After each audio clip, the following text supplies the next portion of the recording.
Hello, everyone. Welcome to Commerce Plus. In our time today, we'll be discussing trends and strategies for growth in commerce with leaders in the industry. As we all know, the last 18 months have changed the face of retail. We saw commerce trends and growth accelerated by 10 years. Over 150 million people shopped online for the first time in 2020, and they're staying online. Of course, as more consumers shop the digital main street, or high street as they say here in London, and particularly with the rapid adoption of social commerce, it's ever more important for a brand to think smart and bold to cut through and attract more customers in 2021 and beyond. Opportunity is abundant for retailers prepared to think about how they reach new customers, pivot relationships, and heighten experiences faster than ever before. My name is Shimona Mehta. I'm the Managing Director for Europe, Middle East, and Africa at Shopify. Together with my co-hosts, we'll be exploring how brands are thinking about their growth, leveraging new channels, and expanding into new markets in order to capture audiences and reimagine retail and customer experiences. Let's say hello to my co-hosts, a couple of phenomenal leaders here at Shopify. Atlee Clark, Director of Operations at Shop, and John Wexler, VP of the Creator Program at Shopify. Atlee, Wex, so great to have you here today. Atlee, what are you seeing as some of the trends from the last 18 months? We know COVID has changed everything. Everything. And I think it's really all about connection. And connection is something we're all craving, be it with our friends, our family, but also the way we're spending our money and connecting with brands. So telling your story as a brand is no longer a nice to have, but really a need to have. And I see that in the last 18 months from my position inside Shopify, but also as a merchant myself. 2 years ago, I started a kids and women's clothing brand called Pika Layers, and it was both the best time and kind of the worst time to start a business. The best because, as you said, there's 150 million more buyers online, and really challenging because of all the things that happen with the supply chain. And so connection with our customers was so important to get us through that challenge and also just allow us to thrive in this environment. Yeah, same. Storytelling and social selling are definitely the main topics in the combos that I'm in. What I'm seeing is it's gone from people plus brands equal cool to people are brands. I think the main shift is people have realized that they can tap into their audiences through all the tools that a Shopify has created and really engineer a new world for their audience. That's a perfect segue for us right here, Wex. Let's get right into the first trend we want to cover, influencing and connecting with the next wave. Over to you. Well, brands are continuing to innovate and expand channels to reach their audiences. And throughout the past year, we've seen some of the biggest brands step into new partnerships and explore emerging platforms to expand their relevance with the next generation of consumers. In this first section today, we're going to explore the tools that are making it possible for brands to do it, starting with one of the most powerful ways to showcase a brand in the world, the storefront. So powerful to see these examples and know that building these storefronts now is so much easier than it would have been even a year ago. Storefronts are how brands share and tell their stories to the world, how they express their identities, show up to their customers, and how they bring their vision of commerce to life. It's truly your corner of the internet. A brand store is their story.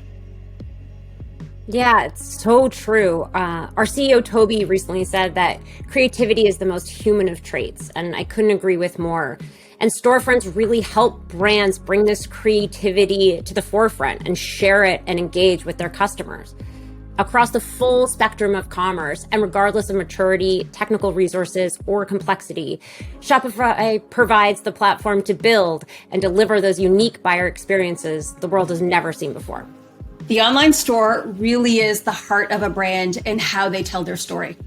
And our recent updates with Online Store 2.0 will unlock all new creative experiences. With the new editor, anyone can build with a deeper level of customization for their online store. Brands have the freedom of multiple layouts, sections, and blocks on every page to drag, drop, and edit content without editing code or needing technical resources to create and maintain it. What that means is even a Control-Alt-Delete newbie like me can do this. And on the brand experience side, the new editor allows for more consistency in how brands present information from one page to the next, and how customers navigate across the store. Share the product information that matters to your customers, whether it's product dimensions for an office chair, size chart for your clothing brand, or an ingredient list for that at-home pizza kit. With flexible store content through metafields and dynamic sources, all right from the admin. This means it's easier and faster to scale branded content across your Shopify store.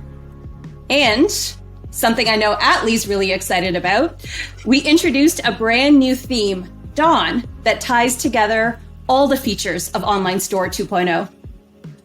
Yeah, Dawn is amazing, and it's available to install from the theme store, so it's possible for all businesses to build the same muscle as the biggest brands using Shopify. We now have 40 Online Store 2.0 themes. You can also expect to see many more coming in the next few months, which means you'll have more options to find a theme that suits your brand and how you're looking to tell your story. We're really putting the power in the hands of merchants to build whatever they can imagine. And we know the imaginations of creators like NBA player Jimmy Butler, who we'll hear from soon, are limitless. And at Shopify, we believe there should be no limits to how brands can translate that imagination to tell their stories. That takes me to custom storefronts. We believe brands should be able to provide exactly the experience they envision for buyers on the front end.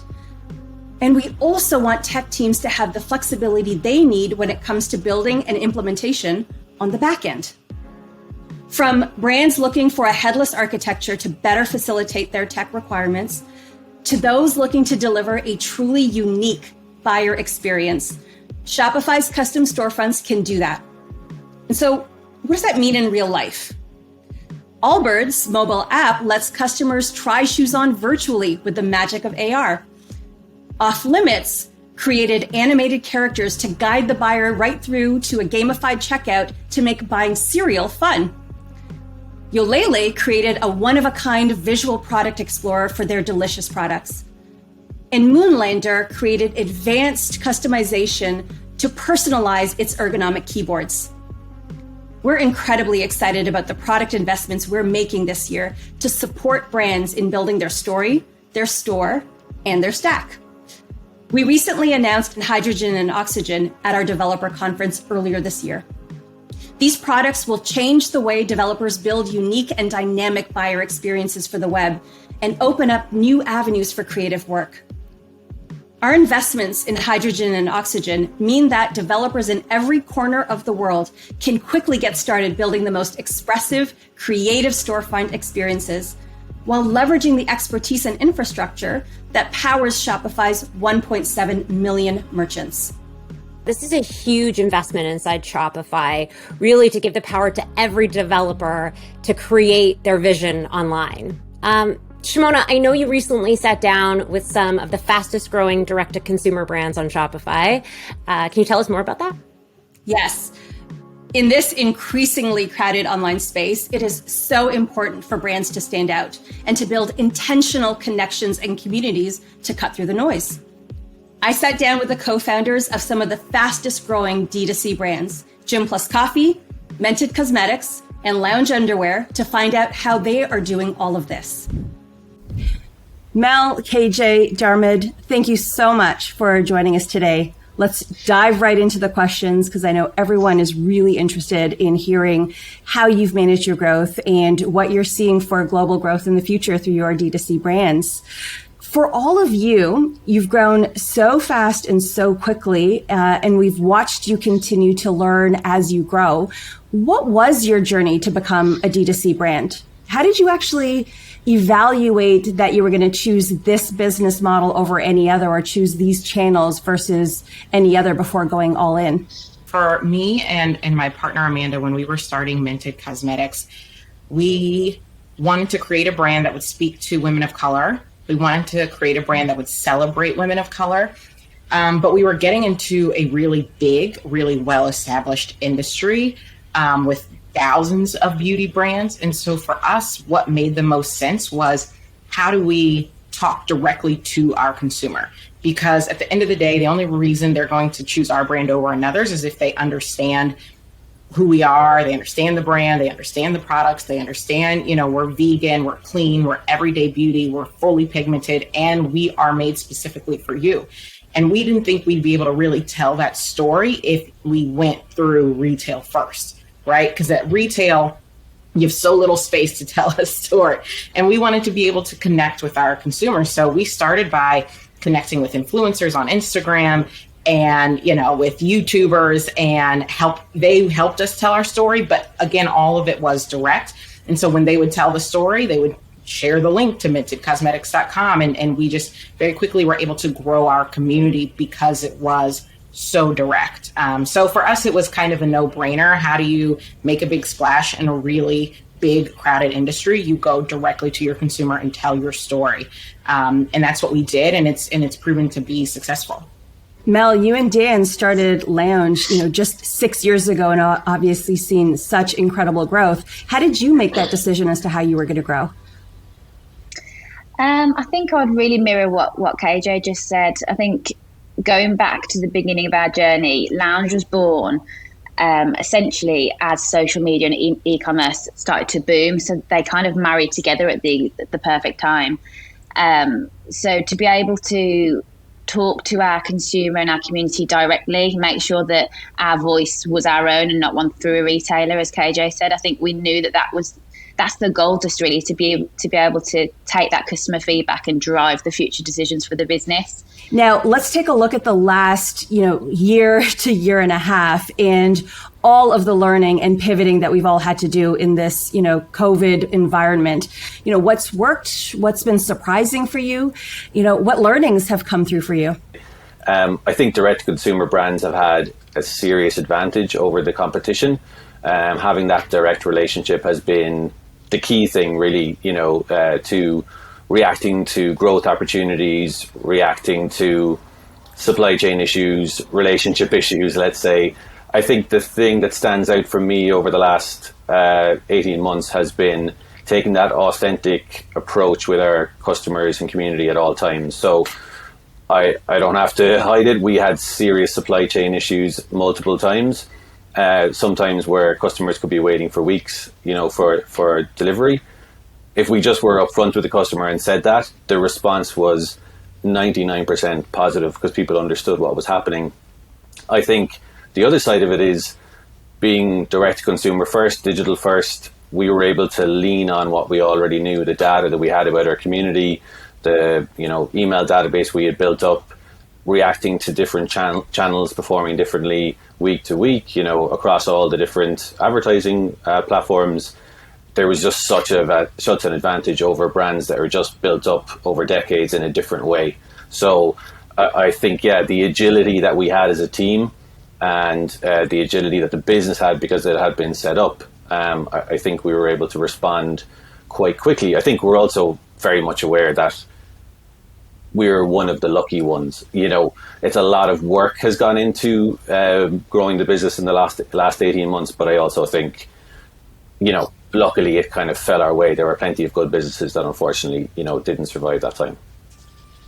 The pandemic changed a lot of things. I think the biggest one for us is we went 100% remote, and that has been a big shift. But one that I think my team has really taken in stride. And I think what it's done is it's allowed us to hire an even bigger pool of talent because we aren't constricted to New York, which is where we were based. New Yorkers like to think New York is where all the talent is, but that's not true. And I'm just really grateful that now I do have access to so many more people because I think it makes us stronger. I think it makes us work more efficiently. Mel, from the Lounge story, you've done a great job of building a kind of a body inclusive or body positive brand. Maybe let's talk a little bit about the digital fitting room concept. And how does the digital fitting room help establish a deeper connection to customers and to your brand? Yeah, sure. So the fitting room was essentially created to ensure that our community could go through an experience that allowed them to find their perfect lounge fit, whatever that might be. So everyone's bust and everyone's hips and bodies are so different, right? So this fitting room was created to enable us to offer that, again, that personal experience but that was done from their living room. So there's not that weird kind of uncomfortable situation where you're fitted by a stranger in somebody else's fitting room. You could do it at home. So once they've been through that fitting room experience, we can then show them product that is available in their size, which means their experience navigating the website is obviously so much cleaner. The website as a whole the brand as a whole is driven to empower women and make them feel comfortable in their own skin and to adore and love their own bodies. So I think having even just that little nugget, which is that fitting room experience, but everything that surrounds that experience as a brand, hopefully means that, when women are shopping the website, they instantly feel like they've got that kind of that best friend touch and that female empowerment that we strive to push throughout every channel of the brand. Gym Plus Coffee has done a phenomenal job of building community as well. And Dermot, for you also that added of using your physical spaces to build that community, which, I admire so much. Could you share a little bit about how you've done that? Sure, yeah. And I think a little different approach, but myself and my two co-founders, we never put ourselves in any communication. It wasn't about us. It's about the community first. So our values are all about socializing around exercise, about making life richer, and about celebrating people in our community. So we actually have a Sherpa community, which is people on the ground who inform us of what's cool, what's not, who are the people to highlight in Manchester versus London versus Sydney. And we're all about telling those people's stories. Women's football or women's soccer, depending where you are, is the fastest growing sport in the UK right now. So we have to lean into that and tell stories of amazing female athletes in Manchester who our community will definitely connect with because we will share those values. In Sydney, it's very different. In Belfast, it's very different. So it's about being aware of what's happening in the cities that we're trying to move into, but really connecting the clubhouses with community members in that local area, and then kind of bringing all of that together in a digital ecosystem. That's, again, like Mel said, kind of where the magic happens for us is when you're telling those authentic stories. So it's not really the brand telling stories. It is, but it's telling community stories and the way people are inspiring people in their local area.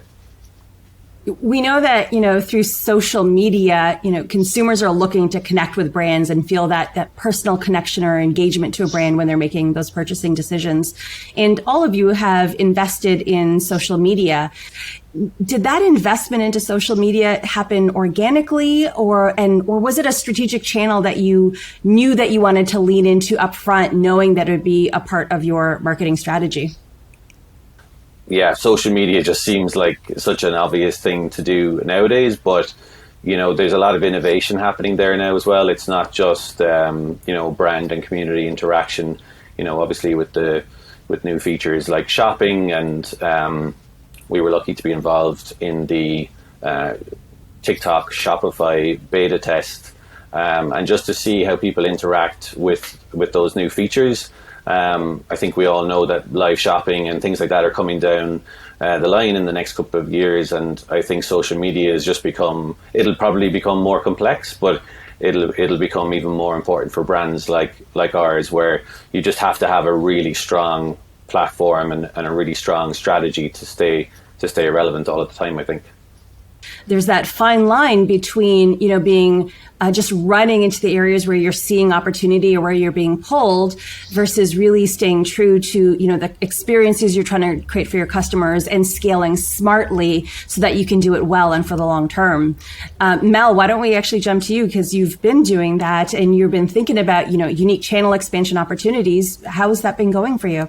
For me, there's definitely three clear, this is a strange analogy, but three clear spikes to the fork, if that makes any sense, which would be number one being brand, number two being operations, and number three being your marketing.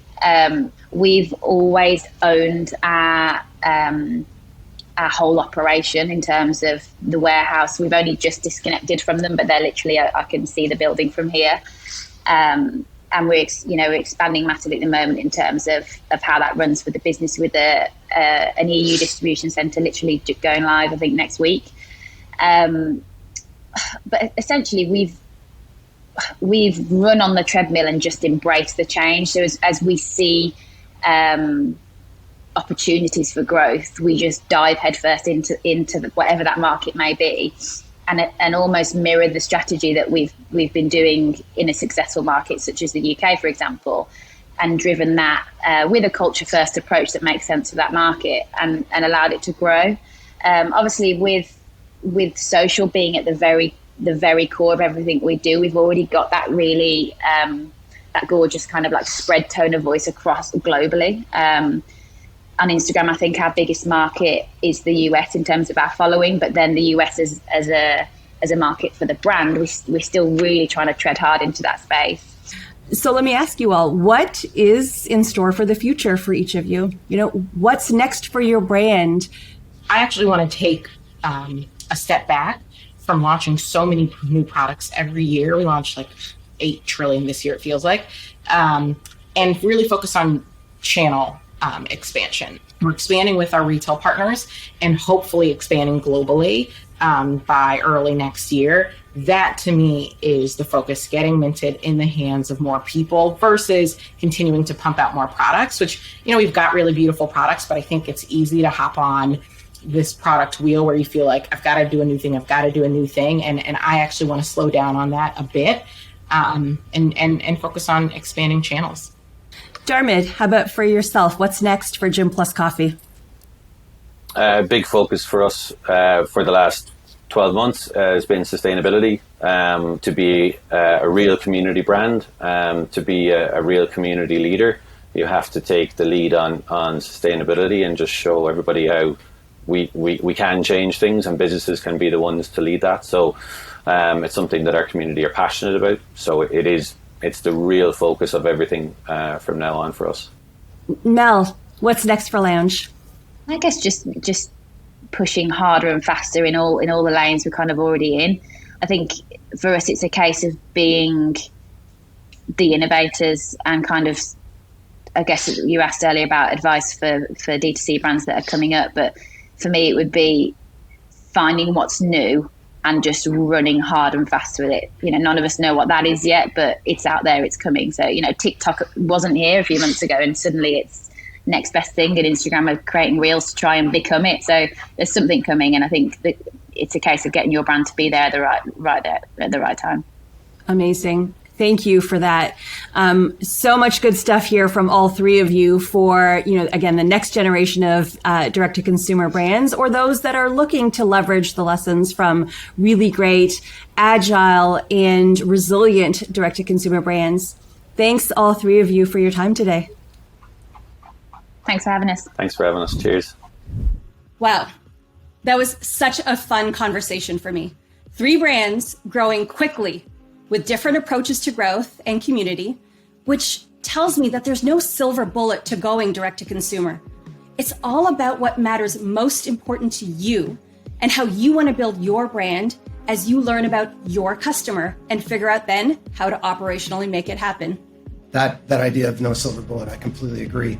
The thing that resonated with me the most, though, is just their power of perseverance, how they took every obstacle head on and figured out a way to solve them.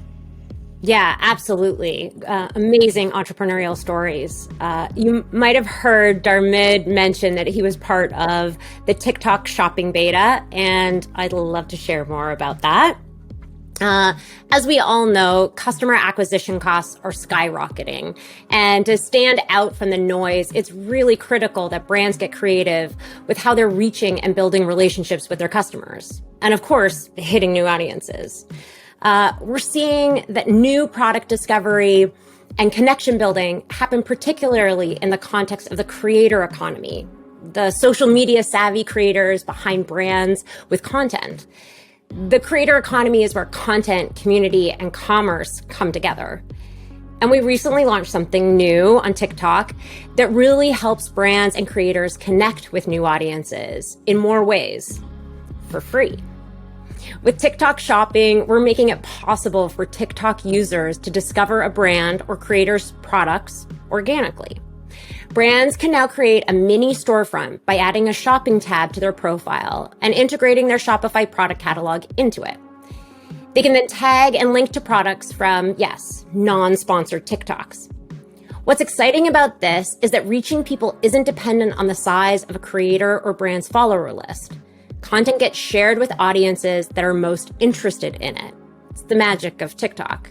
This way, creators can both leverage their already highly engaged followers and reach new audiences. And if you're wondering just how many users that could be, the platform has over 100 million monthly active users in the US and 100 million more in Europe. And those users aren't just coming to the platform to dance, though they're doing that too. They're using the platform to discover new brands and make purchasing decisions. In fact, 25% of users say that they purchase or research a product after watching a TikTok. We know social media has become a key driver of brand discovery. In fact, our 2020 Future of Commerce report revealed that more than half of younger shoppers in the UK are using social media platforms to find brands, and a third are making purchases through social channels. Social channels are everything right now. And we saw 76% of growth in merchants adopting our social commerce channels from February of 2020 to 2021 alone. As we saw the way shoppers change the way they engage with brands and shopping through those channels. Facebook, Instagram, Pinterest, Snap, and TikTok are channels that, with Shopify, make it possible to build these connections. We talk about the power of connection, and that brings us to our next interview. Whether music, culture-shifting partnerships in streetwear and fashion, or breaking boundaries in skincare, Pharrell's creativity and entrepreneurial spirit underscore his work. In this exclusive interview with President of Shopify, Harley Finkelstein, Pharrell takes us through his entrepreneurial journey, his thoughts on brand building, and his perspective on the commerce landscape. Hey everyone, Harley here, and I'm really excited about this next interview at Commerce Plus. I have the great pleasure today of speaking with Pharrell, who frankly needs no introduction. I remember when NERD dominated not only the music industry, but also the fashion industry. It was one of the first realizations to me that there was going to be this collision between fashion and music and culture. And I remember I purchased my first NERD t-shirt back when I was in my early 20s. And it was the first time that I think I connected a music brand, a music group, and fashion at the exact same time. It felt so authentic. And, you know, when I think about other bands that I grew up liking and musicians, if I want to buy a piece of merch from them, it usually was some shitty Gildan t-shirt with a bad screen print. And it felt like it was undeniable that you didn't just create or collaborate with brands and companies, but that you thought about brand building in a completely different way. And we were just really fortunate to have you here today. So thanks for joining us, Pharrell. Well, thank you. Thank you. Thanks for having me. I think that most people who own their own business, they don't always self-identify as an entrepreneur. You know, talk to any, my parents are immigrants, and talk to them and ask my dad about entrepreneurship. I'll say, I'm not an entrepreneur. I just put food on the table. But for me, entrepreneurship is this incredible, it levels the playing field and it allows people to really, you know, find their life's work. And I'm curious about the first moment that you felt entrepreneurial.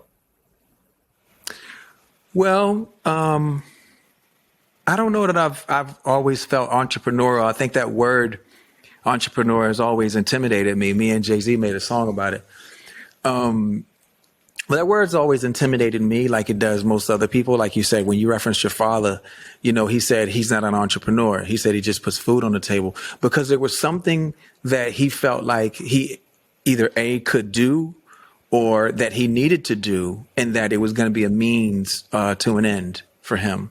And I think I relate to that a lot in the sense that, like, you know, there's either something that I felt compelled to do or something that I felt like, you know, I would enjoy doing that would, you know, get me a result that I wanted. And especially if I felt like it didn't exist elsewhere. That's when it really, you know, that's when it really put a battery in my back. You know, it's interesting because even, you know, when I obviously don't speak as nearly as much as you do, but often when people ask me my story and they want to hear about Shopify, they often never ask me, well, what happened before Shopify? And, you know, I had a t-shirt business. I used to DJ when I was in high school because I wanted to be a DJ. Nobody would hire me. So I started my own little DJ business, but no one really they want to hear the highlight reel. No one really wants to talk about the failures. And at Shopify, we talk a lot about how mentally challenging it is to create something, to run something, no matter who you are. I'd love to hear from you, if you're willing to share this, a time or a failure that you had that sort of helped you define your growth in your professional career from there. Like, how do you handle those failures? How do you think about failure? So failure to me is less about that word and the undeserved awe that we put on it. And I kind of repurpose it as a lesson, right? The issue is, it's like you fail a bunch of times and you're just like a failure, right? But if you don't learn the lesson a bunch of times, then you're just like someone who enjoys losing, right? And I think one of my greatest issues in the past was vetting. You got to vet people. The other thing is, find people who are so much better at their job than you are at your job. Yeah. Amen. You know what I mean? Especially if it's your company, everyone in there should be better than you. Meaning they've gone through crisis before. They can deal with crisis management. You know what I mean? Like, force majeure, like anything happens right now, they got it. They've been through it before. Because it's like, I never ran track, but I've always heard that, like, if you ever want to be faster, you got to run with a bunch of people who are way faster than you. And there's something that happens with us as humans. When you are surrounded by those who are like superior in their performance than you are, you're bound to be lifted up if you're as ambitious. If not, you're wasting everyone's time. Yeah. And so for me, vetting and doing the work, finding people who are monsters at their job, that's what costed me in a couple of, those were the bumps in my roads. It was like not choosing right. And then, by the way, not realizing how blessed I was at the time, and that was only short lived, because once I got it. I vetted for the right people. I cherished the relationships when I got them, and I've done everything in my power to continue to let these people know how important and how integral they are to, my journey. It's funny because I think you're talking about, the human condition is that we tend to want to be comfortable, but actually the magic happens when we get really comfortable with being uncomfortable. And I think you see a lot of artists and a lot of entrepreneurs, they tend to surround themselves with people just like them. And that may work out, but often it doesn't. And actually, when you start surrounding yourself with people that are way better than you, it's something you don't even understand. That's kind of where the magic starts to happen. 100%. And by the way, on the other side of your discomfort is where your real true journey begins. When you're walking around, you've decided, whether you want to admit it or not, you've decided that you have, and I'm talking about the listeners out there right now, but, you've decided, oh, this is my walk. Mm-hmm. This is the way I stand. Oh, when I stop, this is how I stop. And this is what I do. And this is what I do with my hand. And when I take my first step, this is what I do. Right. That's not really who you are. That's choreographed, and that is practice. And that is what you've decided is the coolest way from your point of view. But the minute that you trip and fall, when you hit that ground, that's who you are. And if you really want to know who you are, it's how you get back up. When you get back up, because you have no cool on you then, right? You're getting up in shame, or you're getting up in pride. Whatever it is, that's who you really are. And I love that. To me, that's what this is all about, right? It's that discomfort, when you ordered too short for the month, or, or for the quarter, or you've over ordered, or, all these things. It's like the way that you react to that is sort of who you are. That's where we can really see a true illustration of your DNA. Yeah, not when the spotlight's on you. In fact, just to bring it back to something that I think you and I both are into, which is skateboarding. Remember when I was a kid and I wanted to learn how to skateboard, and I asked someone, I said, so do I ride normal or goofy? And they're like, we'll let you know. And at some point in the next 5 minutes, they just pushed me. And whichever foot came forward, they thought that should be the foot. I wasn't prepared for it. I wasn't trying to impress them that they were riding goofy, so I was going to ride goofy also. But in that moment, I was so authentically me. And now I know that I actually ride goofy. And sort of, it's a great metaphor for life, I think. That's exactly right. Skateboarding, by the way, has always been the lens that I look at everything, good, bad, or indifferent. That's what shaped my complete landscape of like perception. One of the things that I think is so interesting around talking about skateboarding and music and how you sort of brought all these things that you love in together. I've heard you say before with Human Race in particular, which is a Shopify store and a brand on Shopify. And we're so happy to have Human Race using our platform. But specifically, you've talked about stepping into an existing sector. In this case, cosmetics, and in this case, product for humans to use, but not wanting to make it worse. And I've been thinking a lot about that idea that stepping into a new sector, like cosmetics, for example, and not wanting to make it worse. How do you work within an existing framework or an existing industry that is fairly traditional, that's been around for a very long time? And how do you know when to disrupt and break the mold, and in what ways to sort of work within the mold? How do you think about that? Well, that's a great question. I think for us, we knew that we were like coming out of it. People would ask me about my skin routine and whatever. And that was kind of like a ticket, but that didn't really get us inside. We felt like once we got inside, we definitely had to earn our stripes, and it's been award winning, which has been beautiful, and we're honored. But the awards speak to the fact that the minute that we got in, we were not just going to try to cash in on something, just because people were asking me about my skincare routine. We thought to ourselves, you know what? Let's look at every aspect from PCR or the way that they regulate skincare products in Europe, which is the highest standard, worldwide, making sure that it just not only passed some of these tests and some of the standards, but we wanted to go above board. Nice. Because if you're going to get into it, why not take the time to just get it right? And, you just, everybody else, in my opinion, had been in there long enough to where they could do whatever they want to do. So we came in, we knew we had to do everything that we could to make it better than the way that it was before we got there, at least in our little particular space in the sandbox. You and your team decided with Human Race Skincare to explore sort of this direct to consumer, this DTC business model versus doing what I think most people do, which is a collaboration or a partnership with an existing brand or putting it, on the shelves of a third party retailer. What was it about the sort of selling direct to the end consumer that you thought was the right way to launch this? We just always want a direct connection. It says, it's direct to consumer, but really it's, that really just means a personal connection. Yeah. It's from me to you. Right. And by the way, we did this in the middle of a pandemic and all the analysts were like, what are you doing? How could you do this? I'm like, what are you guys talking about? There are recession-proof businesses, the usual ones of, but we think that skin health is one of those things that should be considered important, just in general, and having a connection with people who feel the same way and want that same kind of advice. We want to be there for them because it's not just our products, right?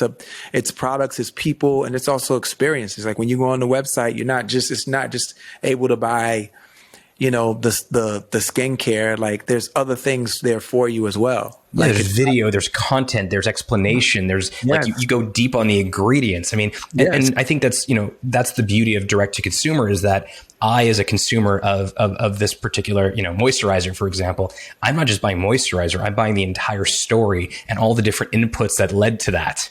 And in many ways that makes me feel closer to the creator, which in this case is you. This is exactly what we want. We want you to feel that connection, and we want that connection with you. A lot of people that are watching this are going to be in the early stages of creator, artist, entrepreneur.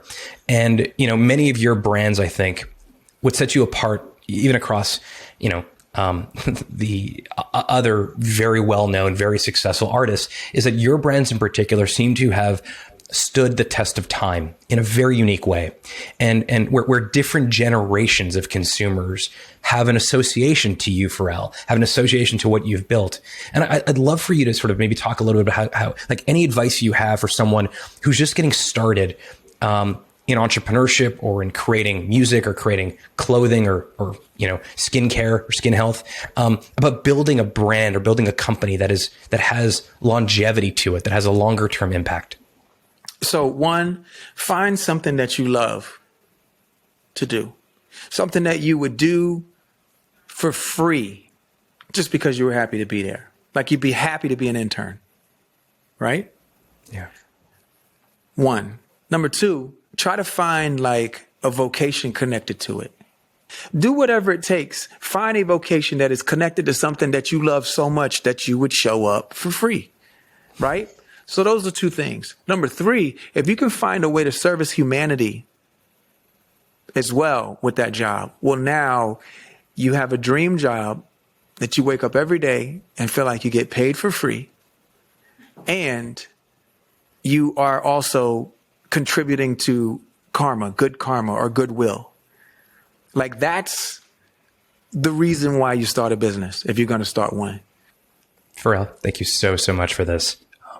I can speak for everyone watching, and myself included. We are inspired by you. We are inspired by what you've done.